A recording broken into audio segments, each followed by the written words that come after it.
It's been said before that the light that burns twice as bright only lasts half as long. I think that's Blade Runner, actually. But what that doesn't include is the fact that the ones that burn brightest are the ones that continue to do so in our memory. I don't think Aaron Pryor was just a flash in the pan, but the intense man from Cincinnati, pretty much as soon as he fully realised that potential in the ring, really made it as a superstar, that is when his career started to crumble. A big part of that being a foray into drugs. Intensity. That was the spirit of Aaron Pryor. A very accomplished amateur, 204 wins with just 16 losses. In 1976, he defeated a very young, just 17, string bean of Thomas Hearns in the Golden Gloves tournament at lightweight. Not an amazing achievement considering the fact what Hearns would turn into, but an interesting footnote. But no, it was later that year that he dropped a decision to Howard Davis Jr. and in doing so was not able to properly compete in the 1976 Montreal Olympics, something he would have loved to have done. And normally when you're that accomplished as an amateur, you will usually be making that transition to compete for your country. Aaron Pryor never got that, and I think that really stayed with him. Similar to a Marvin Hagler, who you could say was a colleague of his at the time, up at middleweight, he carried a real determination, intensity, and I'll show you type of attitude when he went into the professional ranks.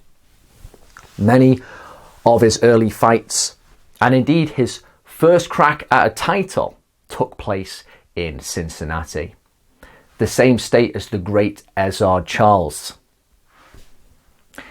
In 1980, Aaron Pryor, who had already established himself as this whirlwind of a fighter, he had previously gone 10 rounds, or been taken just about up to 10 rounds before dispatching of Leonidas Asprilla, and therein showing his amazing stamina, this whirlwind style.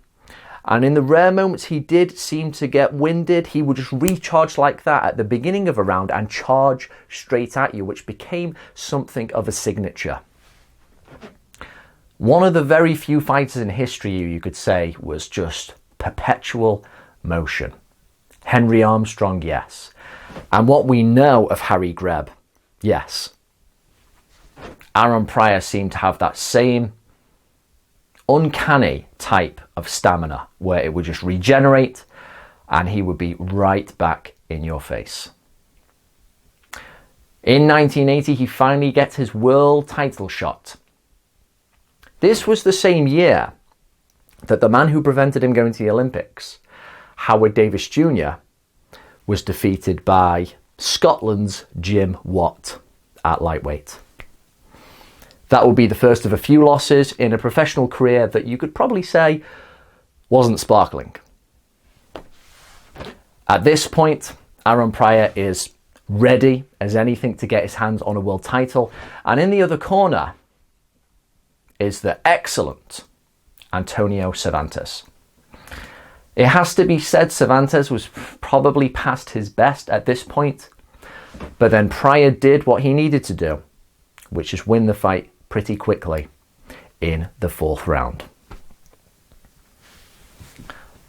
Now, there was a comment that Pryor gave, I think, to a reporter. And he said that you might floor me, as Cervantes did in this fight, for a 1-2-3, but I'm going to get up and take you out for an 8, 9, or 10. This was the story of a lot of Aaron Pryor's fights. He had a great type of movement, really good footwork, but he was so aggressive and his head was often upright, he would get pinged with shots, and in his just mad dog hurry to get to you, he would often be put over by a counter. have to quickly dust himself off and then just throw himself right back at you. Now, after lifting the title from Cervantes, Pryor he's a regular champion and he stops the majority of his opponents. But he's yet to have his real big moment where he gets paid well, where it's against a really known opponent. In 1981, Sugar Ray Leonard, who was already the darling of the Montreal 1976 Olympics, he gets a super fight against Thomas Hearns. Of course, a year prior, it was the saga with him and Duran. In 1981, we also had Salvador Sanchez at featherweight fighting Wilfredo Gomez. That was a super fight in the lower weights. And then we approached 1982, and Larry Holmes, who a lot of people have been scorning him for beating an old Muhammad Ali, he finally gets a big media fight against Jerry Cooney. Loads of media exposure and makes a lot of money. Aaron Pryor is still waiting for his big moment, which will come later this year against the great Nicaraguan Alexis Arguello. Arguello's going for his fourth title, a fourth weight. All that stands in his way is the Hawk, Aaron Pryor. And in November of 1982, they serve up what Ring Magazine then went on to say was, it's a hell of a call, the fight of the decade. Yep, all the other Fabulous Four fights, anything you can think of, they said Pryor Arguello won the best fight of that 10-year period. And it was a sensational fight. Pryor straight away just stormed out of the blocks at the Nicaraguan. Almost got put down, as he sometimes did, with a counter right. Ferocious for a number of rounds. Then he goes into his boxing, shows that movement. He could strafe you from the outside, even though he was only 5'6". He had a way of bobbing and dipping and boxing and piecing it together and confusing you with those amazing levels of energy. As we get on later, as the pace starts to slow, Arguello starts to find that sniper right hand and pings Pryor's head back, something vicious, with a couple of them. It seems that Arguello's going to get the better of him. Rounds 13 and then 14, Pryor manages to kick it up a notch and gets him out of there.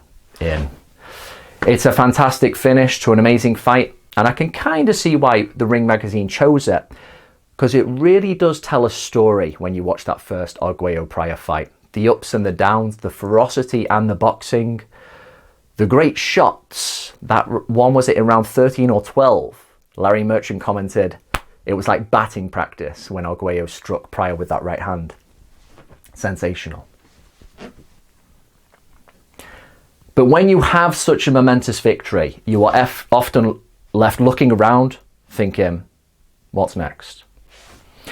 Pryor repeated the victory over Arguello, couple more defenses, and he starts to be inactive. This is when his foray into cocaine, into crack, started to occur. Eventually, he's very inactive. He's out for almost 2 years. He comes back against Bobby Joe Young. After a fight in 1985, he just kind of fizzles out and then suddenly reappears at a time when Leonard now is starting to challenge Marvin Hagler.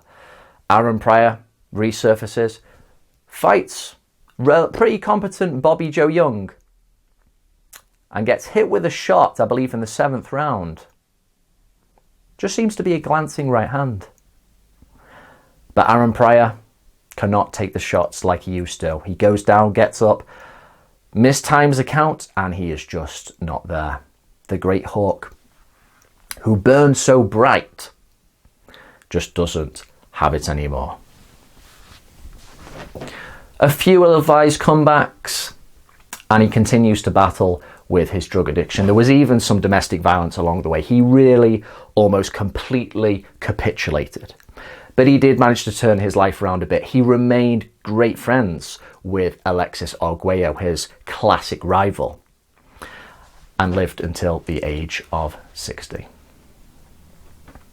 With Pryor, there's a lot of questions regarding had he fought Sugar Ray Leonard in about 80-81, which was briefly spoken about.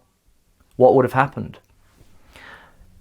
And what exactly was in that bottle that the very crooked Panama Al Lewis gave to Pryor before the start of the 14th round of the first fight with Arguello? Some sort of liquid turbo, something illegal? We'll never really know. For me, the big question has always been, since Pryor, has there been anyone at 140 pounds who could have stood up to that insane onslaught?